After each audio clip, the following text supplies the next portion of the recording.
কাউকে বুঝতে না দিয়ে বিএনপিকে কারা নিয়ন্ত্রণ করছে এবং বিএনপি নেতাদের বক্তব্য কারা ঠিক করে দিচ্ছে শুনলে অবাক হবে।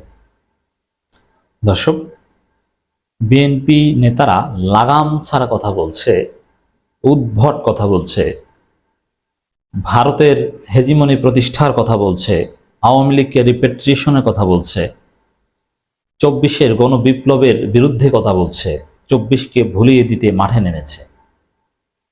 সংবিধানের সও বুঝে না এরা, সেজেছে বড় বড় সংবিধান বিশেষজ্ঞ। পলিটিক্যাল সায়েন্সের পিও বুঝে না এরা, সেজেছে রাষ্ট্রবিজ্ঞানী। বিএনপি এদের মাথা ঠিক মতো কাজ করছে না, এদের কোনো ব্রেইন নেই, পড়াশোনা নেই। এরা কোনো বই পুস্তক নিয়ে অথবা স্টাডি বলতে যা বোঝায়, গবেষণা বলতে যা বোঝায়, এরকম কোনো কাজে কোনো নেতা মনোনিবেশ করেছেন এরকম কোনো প্রমাণ কেউ দেখাতে পারবে না। এরা কোনো পড়াশোনাই করে না। সাপোজ এই রুহুল কবির রিজভী বলতে পারবে যে কবে তিনি ওই মাস্টার্স পরীক্ষা দিয়েছিলেন কয়েক বছর আগে। তাছাড়া পলিটিক্যাল সায়েন্সের কোনো কিতাব অথবা পৃথিবীর বিভিন্ন দেশে যেসব ঘটনা প্রবাহ ঘটে এগুলো নিয়ে আপনি একটু পড়তে বসেছেন অথবা কোনো থিসিস পড়েছেন অথবা নতুন কোনো রাষ্ট্রবিজ্ঞানী কোনো একটা বই পড়েছেন অথবা এই যে বিভিন্ন থিওরি আছে যেগুলো রাষ্ট্র ব্যবস্থা বুঝতে হলে আপনাকে জানতে হবে। আপনাকে কৌটিল্যের অর্থশাস্ত্র বুঝতে হবে, সঞ্জুর আর্ট অফ ওয়ার বুঝতে হবে, এছাড়া এই বর্তমান বাস্তবতায় গ্লোবালাইজেশন বুঝতে হবে। এজন্য আলাদা থিসিস আছে, বিভিন্ন রিসার্চ ফাইন্ডিংস আছে, এগুলো আপনাকে পড়তে হবে।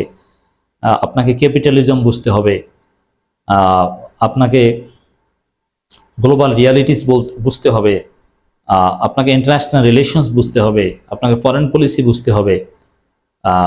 এছাড়া আপনাকে মিশেল ফুকোকে স্টাডি করতে হবে, আপনাকে রুশো, মেকিয়েভেলি এদেরকে বুঝতে হবে, দি প্রিন্স পড়তে হবে। এগুলো কি পড়ে? এগুলো পড়েছে? এগুলো কোন জায়গায় কি আছে? এমনকি আপনি যদি সঠিকভাবে রাজনীতি রাষ্ট্রবিজ্ঞান বুঝতে চান আপনাকে দি পলিটিক্স পড়তে হবে, অ্যারিস্টটল পড়তে হবে, প্লেটো পড়তে হবে, প্লেটোর ফিলোসোফার কিং পড়তে হবে।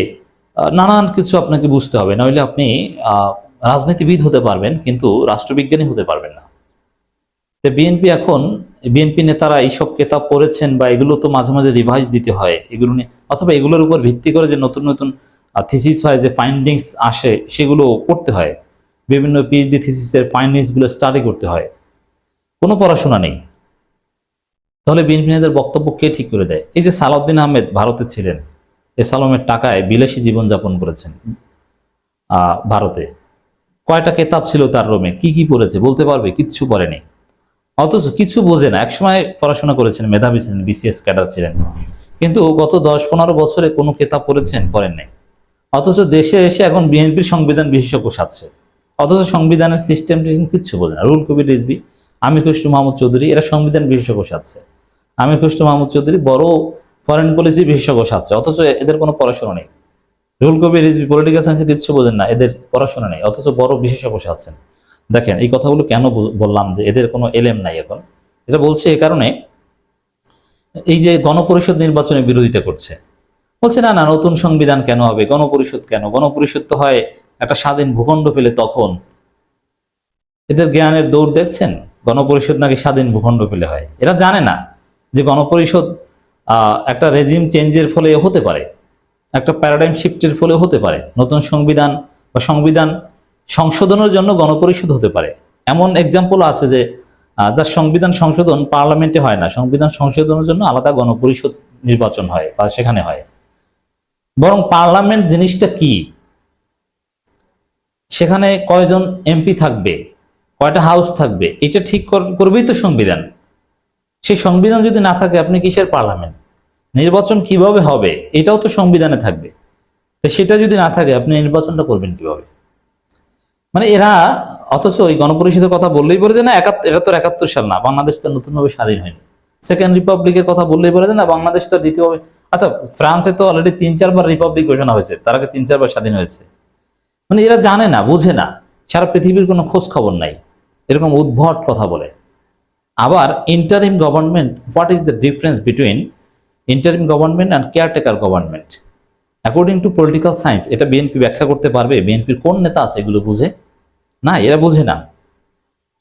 এ কারণে দেখেন আমির খসরু মাহমুদ চৌধুরীর বক্তব্য, পরিবর্তনের দায়িত্ব কাউকে দেওয়া হয়নি, পরিবর্তন আসবে ভোটের মাধ্যমে।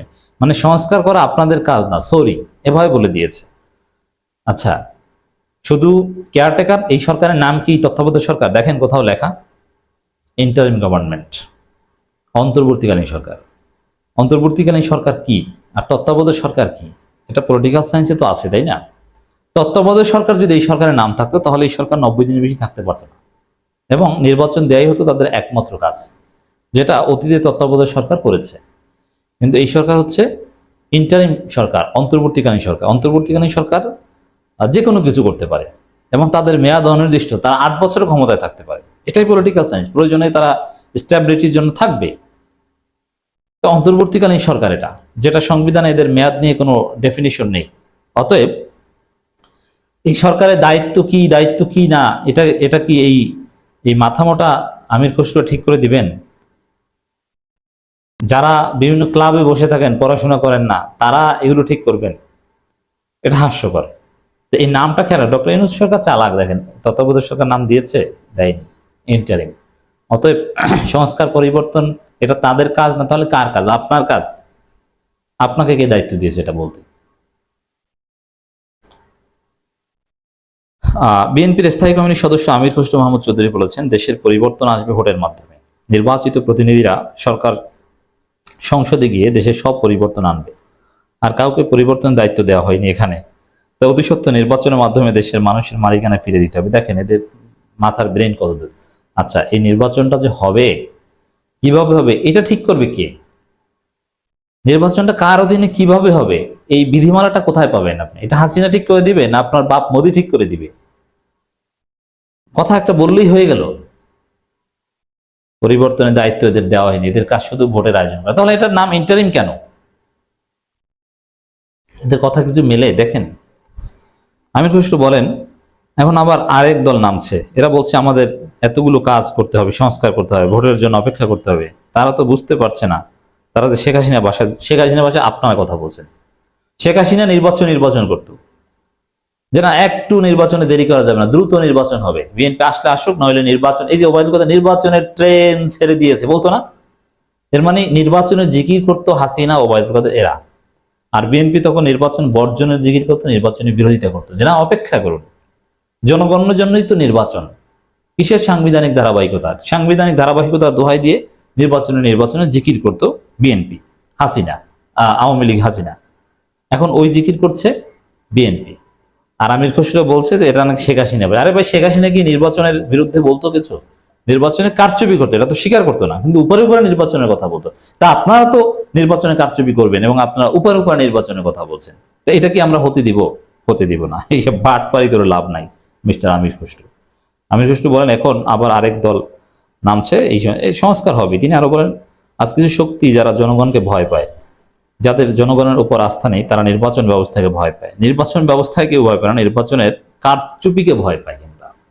আর আপনারা নির্বাচনে ভোট চোর, সম্ভাব্য কারচুপিকারী। এই কারণে আপনাদেরকে শায়েস্তা করে ভোট চুরির মন মানসিকতা দূর করিয়ে তারপরে নির্বাচনে আনতে হবে।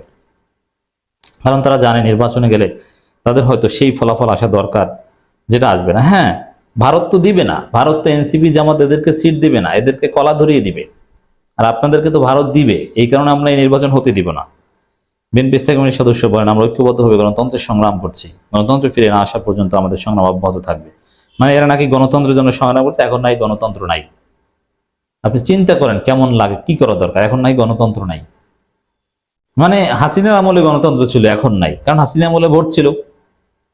নেতাকর্মীদের উদ্দেশ্যে আমির খসরু বলেন, উশৃঙ্খল হলে চলবে না, নতুন রাজনীতি হচ্ছে শৃঙ্খলা রাজনীতি। শেখ হাসিনা পালিয়ে যাওয়ার পর বিএনপি আওয়ামী লীগের চাইতে উশৃঙ্খল। এরা নারী নির্যাতনকারী, ধর্ষণকারী, এরা চোর, এরা বাটপার, এরা লুটপাটকারী, এরা ডাকাত।